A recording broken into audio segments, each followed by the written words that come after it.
নমস্কার বন্ধুরা, ঐশীর মার রান্নাঘরে আরও একটি নতুন রেসিপিতে আপনাদের সবাইকে স্বাগত। আজ আপনাদের সঙ্গে শেয়ার করব ঘরে থাকা কয়েকটা উপকরণ দিয়ে দারুণ টেস্টি এই মুচমুচে স্ন্যাক্সটি রেসিপি।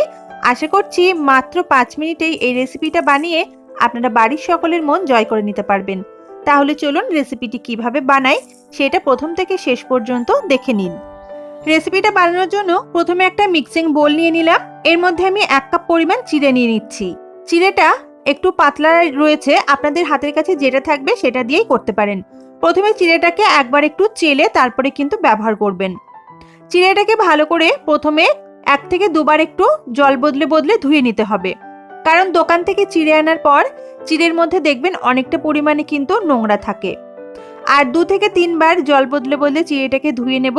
ভিজিয়ে রাখার কিন্তু কোনো প্রয়োজন পড়বে না। দেখুন চিড়ের থেকে কতটা পরিমাণে নোংরা বার হয়েছে। তো 2 থেকে 3 বার আমি পরিষ্কার জল দিয়ে এটাকে ধুয়ে নিয়ে এরকম একটা ছাঁকনির উপর রেখে দিয়েছি, যাতে একটুখানি জলটা ঝরে যায়। আর 2 থেকে 3 বার ধোয়ার ফলে চিড়েটা কিন্তু একটু নরমও হয়ে গেছে। একদম জলটাকে পুরোটা চিপে ফেলার দরকার নেই, জাস্ট একটু ঝরে যাওয়া পর্যন্ত এভাবে 2 মিনিট মতো রাখলেই যথেষ্ট। এরপর এই চিড়েটাকে আমি একটা আলাদা মিক্সিং বোলের মধ্যে নিয়ে নিচ্ছি, যাতে এটা মিক্স করতে আমাদের সুবিধা হয়। চিড়েটা নিয়ে নেওয়ার পর এরপর এর মধ্যে আমি কয়েকটা উপকরণ ব্যবহার করছি। প্রথমে দিয়ে দিচ্ছি এরকম ছোট ছোট করে টুকরো করে কেটে রাখা আলু। এখানে আমি 1 কাপ চিড়ের জন্য একটা মাঝারি সাইজের আলু ব্যবহার করেছি। আলুটা কেটে নেওয়ার পর 2 থেকে 3 বার ভালো করে কিন্তু আলুটাকে ধুয়ে নেবেন। এরপর এর মধ্যে দিচ্ছি একটা মাঝারি সাইজের স্লাইস করে কেটে রাখা পেঁয়াজ, সাথে দেব 1 টিস্পুন পরিমাণ রসুন কুচি। রসুনের ফ্লেভারটা কিন্তু ভীষণ ভালো লাগে, তাই অবশ্যই রসুন কুচিটা দেওয়ার চেষ্টা করবেন। এরপর দিলাম স্বাদ অনুযায়ী কাঁচা লঙ্কা কুচি আর 2 টেবিল স্পুন মতো ধনেপাতা কুচি। এরপর এর মধ্যে কয়েকটা মশলা দেব। প্রথমে দেব 1 টিস্পুন চাট মশলা। চাট মশলা যদি না থাকে তাহলে গরম মশলা ব্যবহার করতে পারবেন। এর সাথে দিচ্ছি অল্প একটু হলুদের গুঁড়ো আর দেব স্বাদ অনুযায়ী লবণ। অল্প একটু জোয়ানও আমি এর সাথে ব্যবহার করছি। যাদের ভাজাভুজি খেলে অ্যাসিডিটির সমস্যা থাকে, জোয়ানটা ব্যবহার করলে কিন্তু সেই সমস্যাটা অনেকটা কমে যায়। 1 টিস্পুন মতো সাদা তিল দিলাম। তিলের ফ্লেভারটাও কিন্তু ভীষণ ভালো লাগে পকোড়ার মধ্যে। যদি হাতের কাছে না থাকে তাহলে স্কিপ করতে পারেন। এর সাথে 4 থেকে 5 টিস্পুন মতো বেসন আমি দিয়ে দিলাম। এরপর ভালো করে সমস্ত কিছুকে মেখে নেব। প্রথমেই এই উপকরণগুলোকে শুকনো অবস্থায় একটুখানি ভালো করে মেখে নিতে হবে।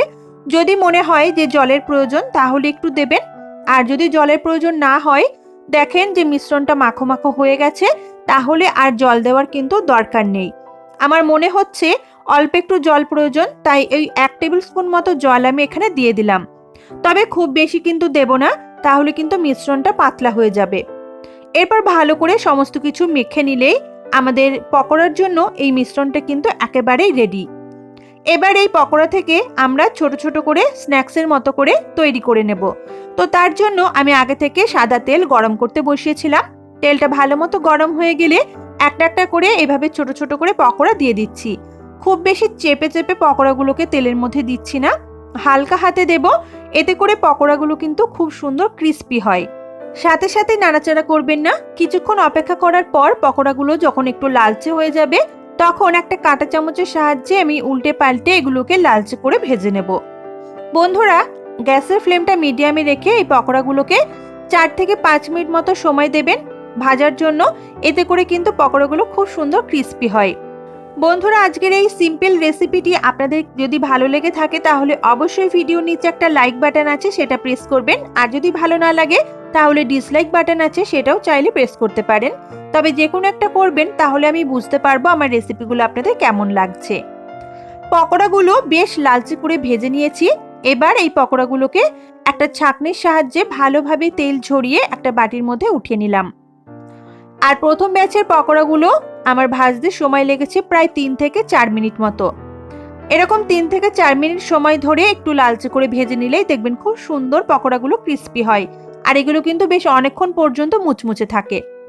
একই রকম ভাবে আমি যে বাকি মিশ্রণটুকু ছিল সেটা দিয়েও সেম ভাবে কিন্তু পকোড়াগুলোকে ভেজে তুলে নেব। আর এগুলো ভেজে তুলে নেওয়ার পর টমেটো সস দিয়ে পরিবেশন করেছি। তাহলে আজকের রেসিপিটি আপনাদের কেমন লাগলো সেটা অতি অবশ্যই আমাকে কমেন্ট করে জানাবেন। রেসিপিটি ভালো লাগলে প্লিজ ভিডিওতে একটা লাইক করে আমার চ্যানেলটিকে সাবস্ক্রাইব করে নেওয়ার অনুরোধ রইল।